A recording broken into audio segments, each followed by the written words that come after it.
Okay, hey, I got the thumbs up just now from my brother Chase Lynch.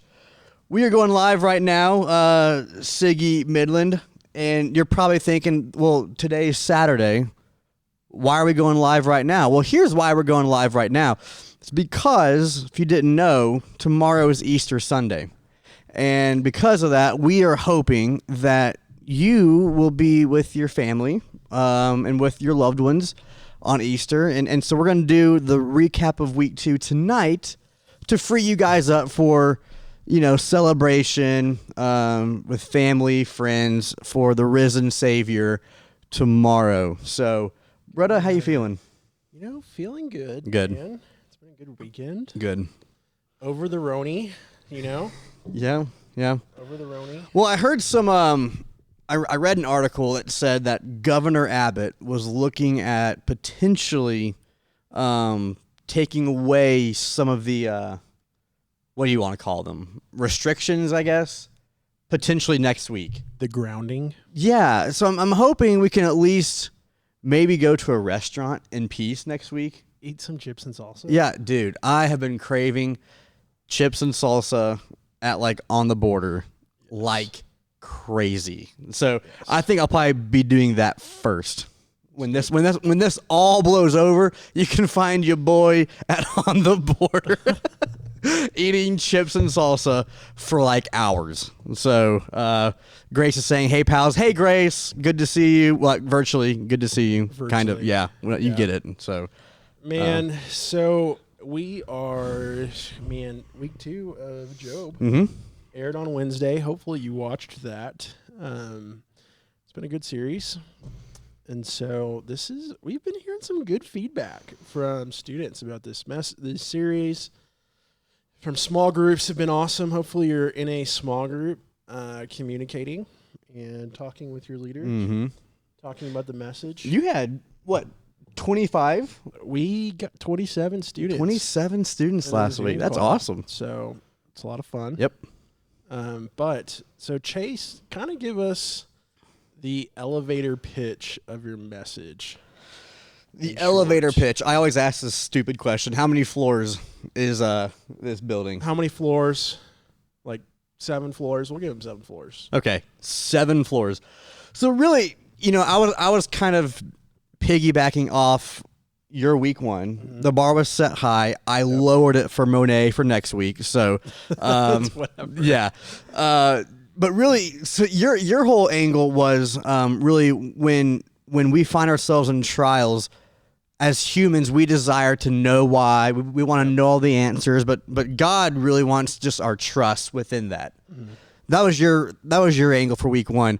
I kind of piggybacked off of that and tried to explain when we find ourselves in trials, what do we do through that? And so the bottom line was healing begins when self-sufficiency ends. And by that, if you didn't watch it, what that means is, at least personally, I have this tendency to be very independent, I guess. And if I get into a pickle, I try to get out of that by myself. And I try to maybe hide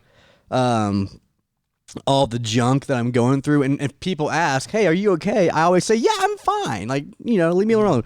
But you don't heal that way. Yeah. So my whole pitch was, when you find yourselves in trials, and the reality is a lot of us right now, this is a trial, whether it's loss of a job, loved one has this virus, students are wondering, is school canceled for the entire semester?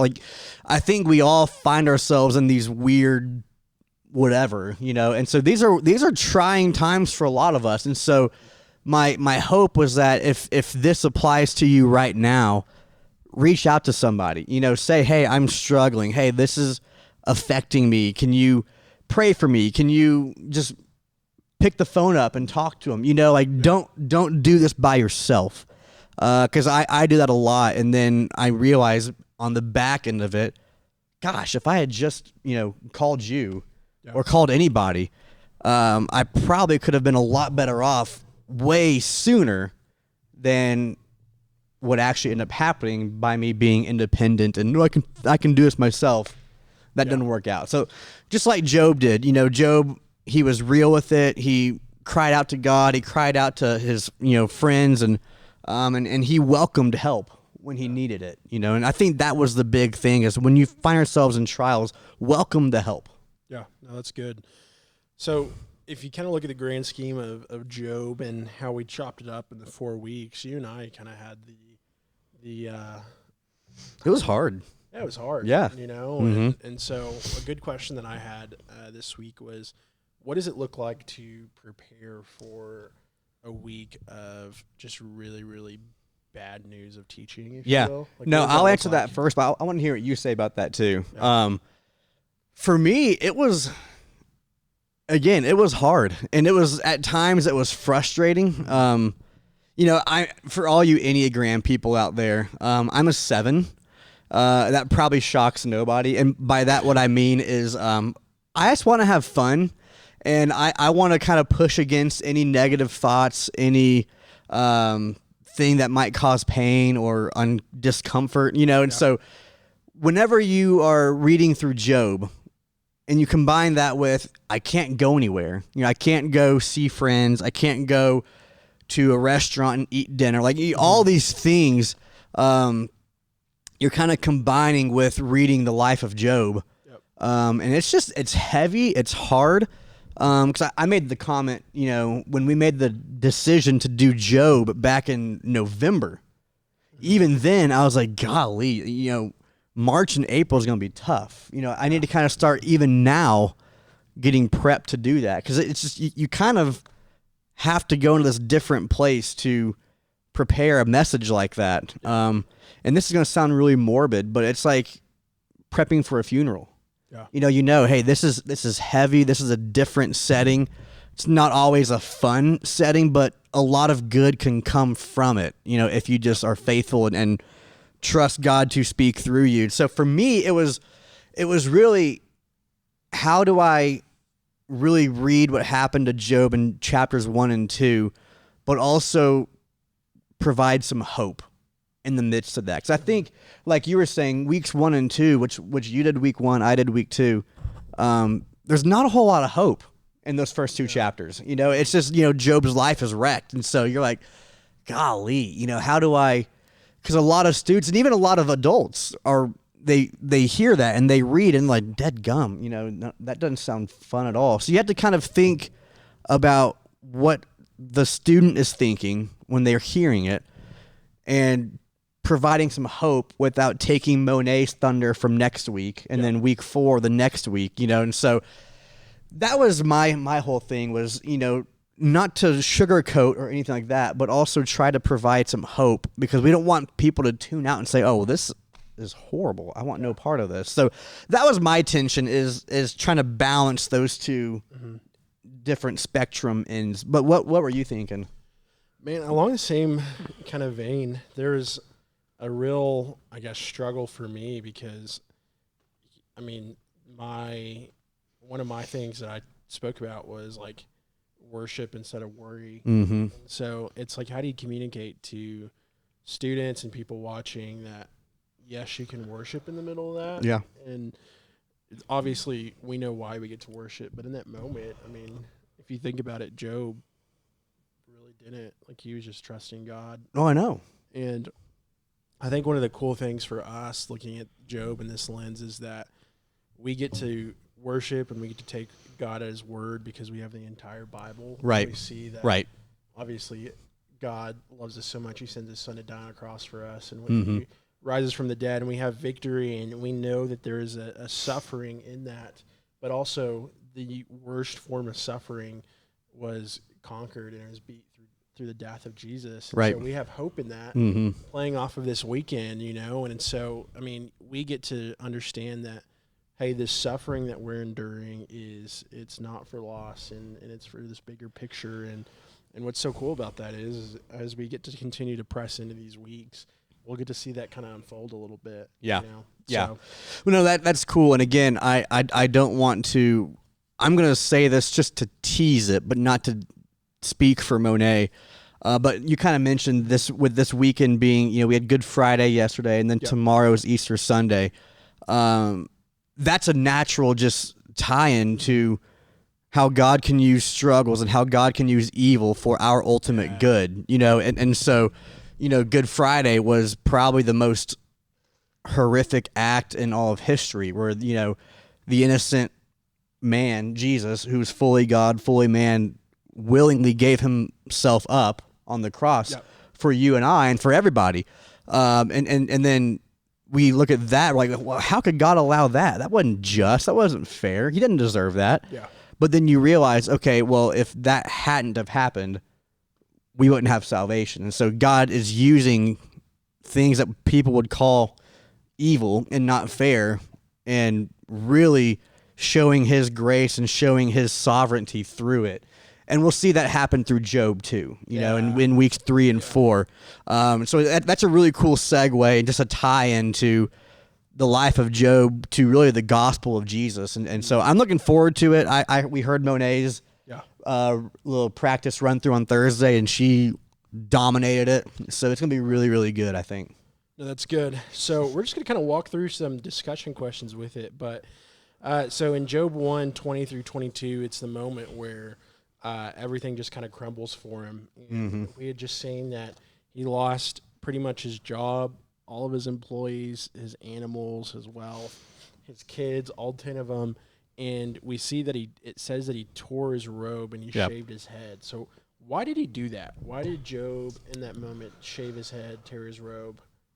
Well, that kind of goes to the overall point of last week, and that was to not be self-sufficient, to not act like things are fine when they're not, and so in the message, again, I hope you saw it. If not, it's still saved on YouTube and I think even on all three, Instagram. Okay, so just find whatever platform you like best and watch it. But back in those days, when Job was alive, tearing your robe and shaving your head was like this outward expression of, trials and difficulty and struggle and pain. And so by doing that, if people saw Job, they knew, hey, this guy is hurting. This guy is in pain. This guy's really calling out for help, and so that again was my way of saying, whenever trouble finds you, do what Job did. Don't do what I did, because I made this silly example, but it wasn't inaccurate. Job tore his clothes, but I bought new clothes. Yeah. Job shaved his head, but I got a new haircut. Like, I tried to look as good as I could. And Job was like, no, I'm going to look like a wreck because right now my life is a wreck, and so I think he's just being honest. He's being real, and he's saying, look, if you can help me, I welcome it. So please come, That's good. In the Christian Standard Bible commentary through Job, it made a reference that the robe that Job was probably wearing was one that signified his wealth, and he was wearing that because he was wealthy, you know what I mean? And he had a lot of possessions. Yeah. And in the first week, we kind of talked about how Job's lump sum was $56 million attached to him.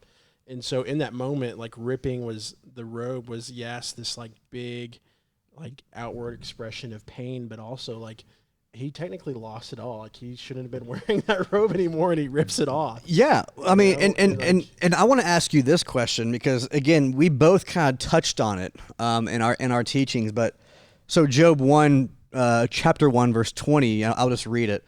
It says, "Then Job stood up," and again, that's after he heard about all that has happened to him. He stood up, tore his robe, and shaved his head, and he fell to the ground and he worshipped. Okay, that's what I want to talk about real quick because. In my message yesterday, or not yesterday, I feel like all these days, I feel like running together at this point. Yeah. But last week on Wednesday, I made the comment that I didn't worship. I played the victim. I complained. I blamed all these things. And Job didn't do that. Job worshiped. So I want to ask you, how are you able to, whenever life literally just wrecks you, how are you able to have this posture of worship? What has to take place in your life to have that response? That's good. I think, church answer is that God is God and he's just and he's in control. But in the moment, like you said, you don't want to do anything. You want to do anything but worship. Yeah. And I think it's so humbling in the sense of still worshiping in the midst of everything that happened. And he says he fell to the ground, like he got as low as possible before the Lord and he worshiped, you know. And so I think it was kind of one of those deals of, if I'm Job in that moment, which I wouldn't have acted the way Job did. Right. No, I didn't. Yeah. You know what I mean? And it's like, I think it's almost, you've let go, you've realized you are no longer in control. There's nothing you can do. You're at the end of your rope.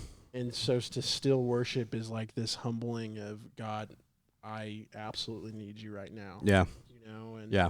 And what's so funny about that is we always talk about it, but I think as staff going to camp and having camp worship hits so much harder on the days that are absolutely terrible. Like, oh my gosh, you're dealing with stuff, you're tired, you're broke, like you feel broken, you're worn out, you're sunburned, whatever it may be. Like, worship is so good at those nights. You're sunburned. That happens to me every single year. But it's like this moment of like, I am at the end of it. Yeah. God, I need you to intervene in this moment. Yeah. You know, so man, that's good. What about you? What would you say? Golly, you know, I mean, you said it, you know, and it's people. Here's the thing. People will look at guys like you and me and they'll say, oh, well, you're a pastor. You have to say that. Well, here's the honest truth. Is, you know, when I kind of shared my personal story that happened to me 2.5 years ago, I was a pastor when that happened, when that story happened, and I didn't respond like a pastor should. You know, in a lot of ways, I was like, I was bitter, I was mad, I was upset, and again, not that that's inherently bad. I mean, I think if you read Psalms, you know, you have this clear picture of, you know, David was very honest, and he cried out like, God, where are you? Why is this happening? I don't think questioning God is wrong.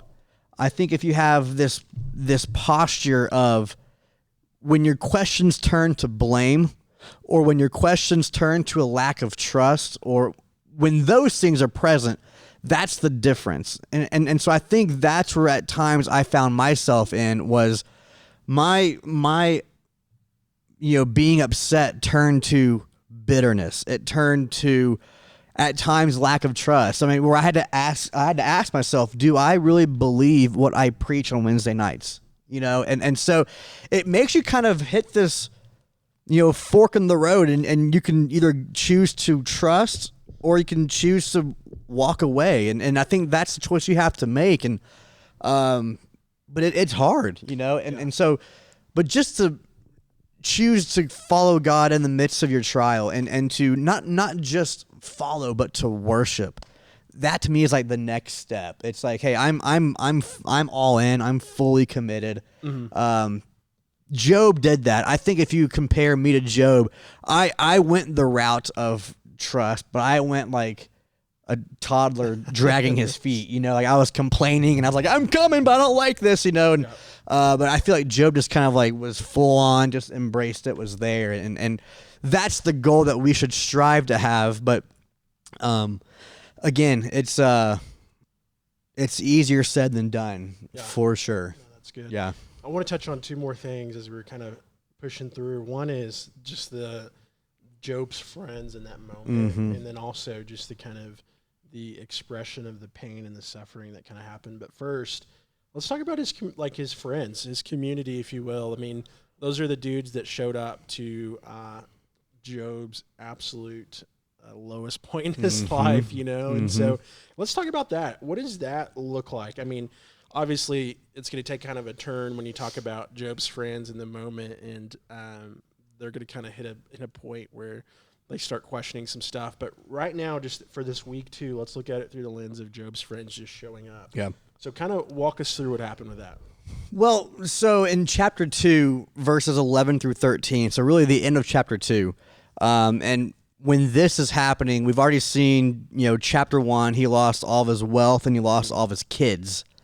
And then chapter 2, God and Satan, they have another chat where, you know, Satan's like, hey, you know, chapter 1 happened and Job didn't turn on you just yet because his health is still there. But if you let me take his health away, then he surely will. Then God says, fine, don't kill him, but fair game. So then he is just riddled with boils and diseases, and his health is gone. So he looks, I mean, think about what Job looks like right now. He's A hot mess. covered in boils. I mean, you made the comment, where is that passage in where it talks about how bad his... In chapter 7, verse 5, it talks about how he was literally having maggots and worms enter and exit the boils of his skin. So it wasn't like a mere like heat rash you get. He was sick. Like this honestly probably was like potentially life-threatening, but like, you know, God wouldn't let him die yet, you know? And so it was rough. And so you think about when his friends showed up, because they had heard what happened in chapter 1, and that's why they came. When they got there, it says they didn't recognize him. Because again, it's like his clothes were torn, he had his head shaved, and then he had his horrific maggot-infested boils on his skin. Like, he looked nothing like Job that they used to know looked like, you know? And so again, back to the point of week 2, where you have to be real with yourself and acknowledge, hey, life right now is not fun, to open yourself up to receive help. So the friends knew, like, they're like, oh my gosh, this guy needs us. What do we do? Not sure, but we got to go to him. And so I think that's where we really see Job was open to the idea of, if you got any answers, man, tell me. Yeah. Because I don't know what happened. My life is not at all the same, and it never will be again. But he had 3 solid friends who, I mean, think about how easy it would be to be like, oh my gosh, I'm not going to touch that. Yeah. You know, but they went in, they tore their clothes as well, and then they just sat there, you know. And so, but, you know, I know I taught on this, but I mean, your message kind of goes with what I taught on as well. So from your angle, you know, when the friends come and when that part of the story kind of kicks in, what are your takeaways? Like, what's your observation and applications to that? Yeah, for sure. I mean, I immediately thought of, we talked about this in your message prep of Proverbs 27:17, where it says, iron sharpens iron as one man sharpens another, you know, and like just this idea of when iron sharpens iron, it's this really messy process, and it's like tough and it sucks for a little bit, but the stronger metal comes out at the end, and it's this stronger product. And kind of the idea that you need people in your life that are going to be iron sharpening iron, that are going to sharpen you even when it stinks and when it hurts, and because they know the product at the end is so much stronger.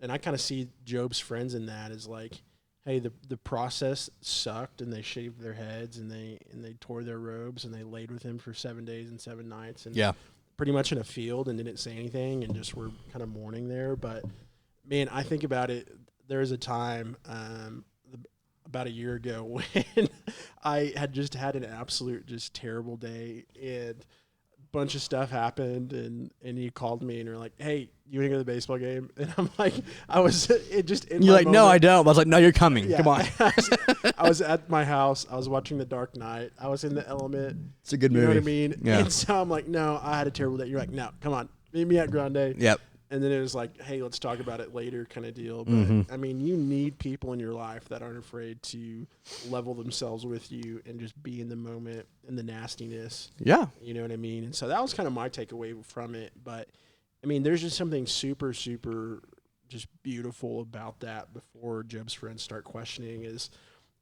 I mean, obviously Job looked like a fool. And so they're like, hey, you know what? We don't care if we look like a fool either. Like, we know you just lost it all. That's right. We know that there's a bunch of stuff we could probably be doing. We know you're probably contagious. Like, we don't want to be around you. You smell, but we're just going to be here in the moment. And we're not going to say anything. We're not going to prod. But, man, there's just something super, super sweet about that. You know what I mean? And, like, if you're watching this and you don't have friends like Job in that, I would start maybe asking some questions to some community that you're in. Yes, you need that. You need that. And, you know, one thing, as we continue through reading Job, what's going to happen, just to kind of, not to spoil it, but just so you know, in chapter 2, they were like rock solid A+ friends. Yeah. As the book goes on, what happens is they try to reason and justify what Job just went through and why that happened. And really their answer was, look, you did something to deserve Like, it. you I stirred don't the know pot, what, so- but like this is karma. You did something bad, and God is paying you back for it. And Job was like, if I did, let me know, because I don't know. But he was open to it, But so I really think, I was talking to one of our elders, Jim Yates. He called me, I think on Thursday, just to check in, see how. Again, good friend, just checking in. How you doing? And we talked about Job for like 20 minutes, and we both kind of had this conclusion where Job's friends really did. They were good intentioned. They had all the best for Job in mind, but they just didn't know what to do with that at times. And they're like, okay, well, clearly this happened for a reason, and you must have done something wrong.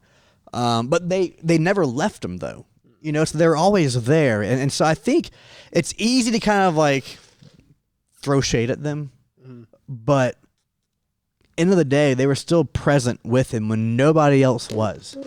Even his wife was like, you need to like curse God and die. And he was like, I'm not going to do that. So the wife, I don't think, comes back after that. So I think the wife must have left. Yeah, she was probably donezo. Yeah, but like the friends stayed though. And so they were there with him. And you need that. Because I think about, whenever you had your bad day last year, when I called you to come hang out, in my head, I was like, what can I tell him to make him feel better? Yeah. And honestly, it's like, nothing, right? It's just one of those things you just have to You just gotta hang out. Like, hey, you know what? Let's not even talk about it. But let's just hang out, and you just gotta do that sometimes, But I don't think we're meant to be alone when problems hit. And I think that's the main takeaway: is Job's friends knew that, so they were there. And they were trying to help him, and at times they did a great job, and at times not so great. But I do want to acknowledge they were there for him when he needed them. No, and I think it's easy to read it, and I was guilty of this too, just saying like, God, Job's friends suck. Yeah. Kind of at the end of the day, they're just trying to help him figure it out. That's I right. think they're probably That's right. asking the wrong questions. But Yeah. they were there when nobody else was. Mm-hmm.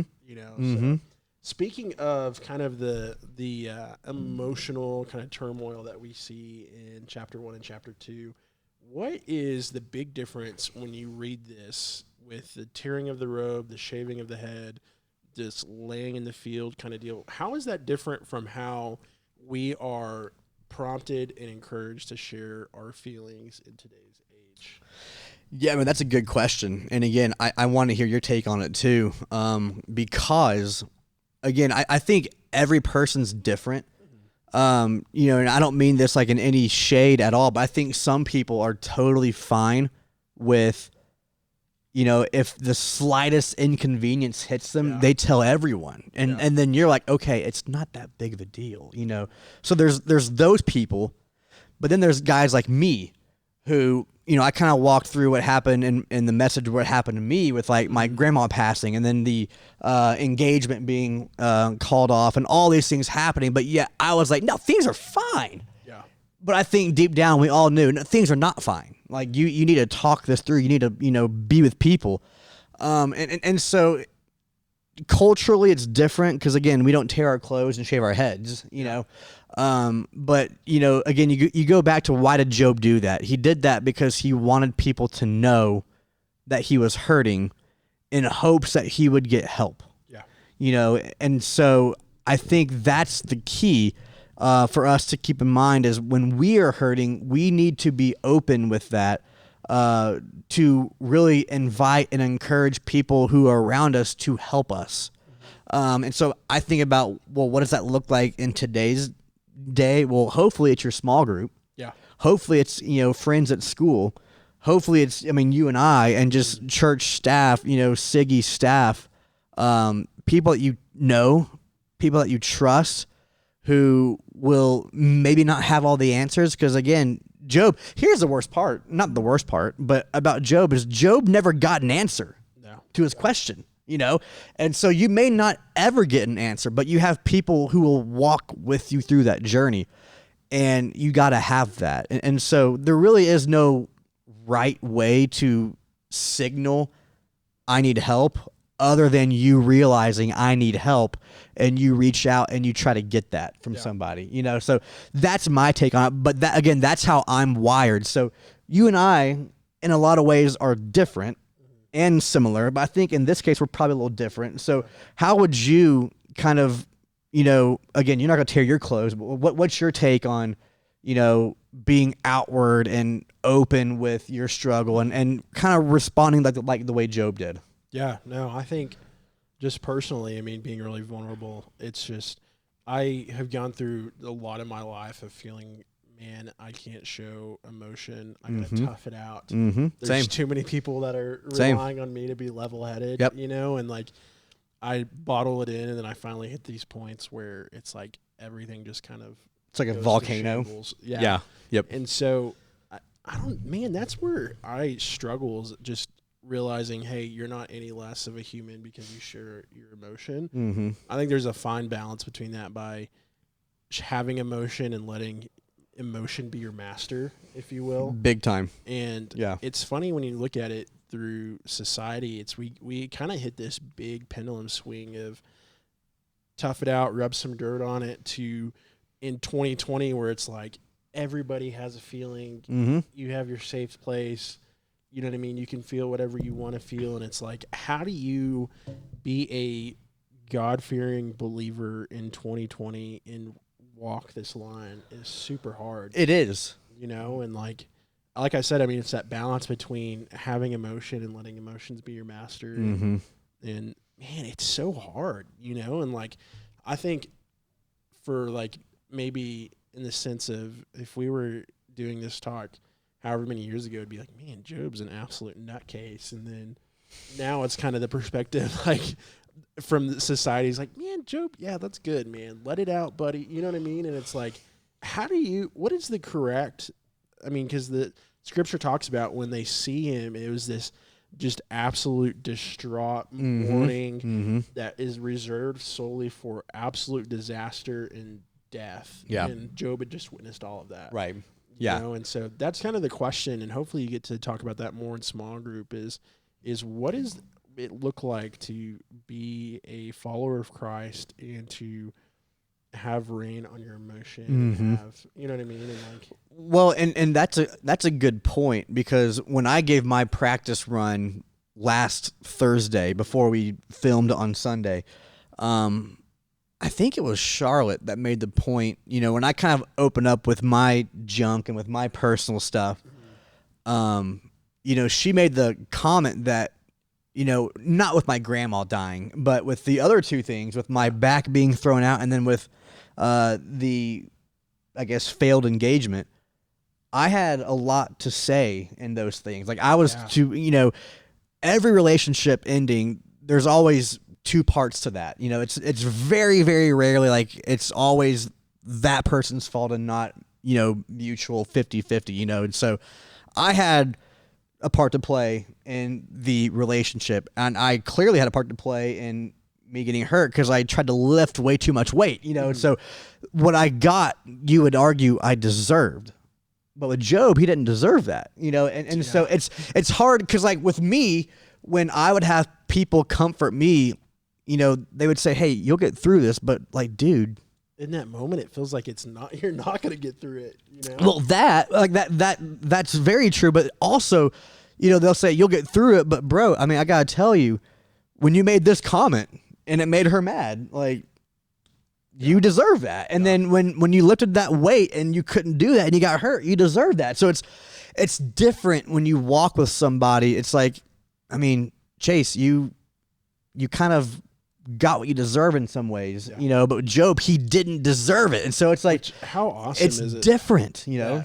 I mean, in the preservation of scripture, we have a unfiltered, unbiased, pretty much only controlled by God moment of absolutely losing it all, suffering and pain, because it'd be so easy if we read the book of Job and it's like, yeah, Job was an idiot. He deserved that. So the moral of the story is don't be an idiot. Right. You're not going to have it. But yet we have Job who has perfect integrity and feared God and had all of this stuff happen. And we get to look at it through the lens of, man, this could really happen even if you are ABC, check the boxes, Yeah. God-fearing, perfect. You know what I mean? I mean, honestly, if Job was an idiot, it'd be an easier book. It's Yeah. like, hey, don't be an idiot and you're fine. But it's like, that's not what happens, you know? And so that's what makes Job so tough is you realize that could be you, that could be me. Yeah. And God forbid if it is, what do we do with that? And I think that's why I think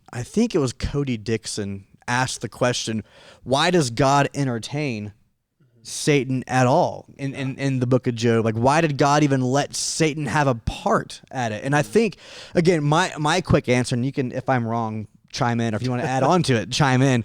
My quick answer is, again, it goes back to this weekend being Easter. God uses these horrific acts to ultimately glorify himself and be the benefit of us. Yeah. So you think about the end of Job. Job is restored.